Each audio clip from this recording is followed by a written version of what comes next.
আপনি কি চাইনিজ খাবার খেতে খুব পছন্দ করেন আর তার মধ্যে আপনি কি ঝাল খেতেও খুব পছন্দ করেন?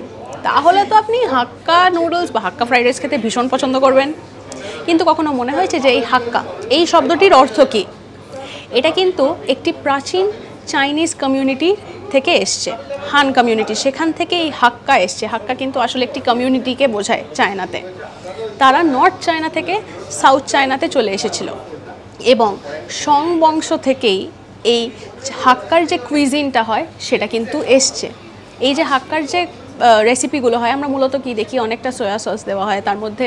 ভারতে যখন সেটি আসে তার মধ্যে বিভিন্ন রকমের লঙ্কা দিয়ে আমরা আরও ওটাকে একটু ঝাল ঝাল বানাই ব্যাপারটা। তারপরে রসুন তো রয়েছে। তো সেইভাবে মডিফাইড হতে হতে এখন যেরকমভাবে আমরা হাক্কা রেসিপিগুলো পাই সেগুলো তো রয়েছেই, কিন্তু এটার কিন্তু এসছে চায়না থেকেই, চায়নার একটি কমিউনিটি থেকে, সেখান থেকেই এর উৎস। আপনারা যারা হাক্কা নুডলস বা ফ্রাইড রাইস এই সব ডিশেসগুলো খেতে পছন্দ করেন আমাদের কিন্তু কমেন্ট সেকশনে লিখে জানাতে ভুলবেন না। হোয়াটসঅ্যাপেও রয়েছি, ফলো করতে ভুলবেন না এবং সঙ্গে রাখুন আজ তক বাংলাকে।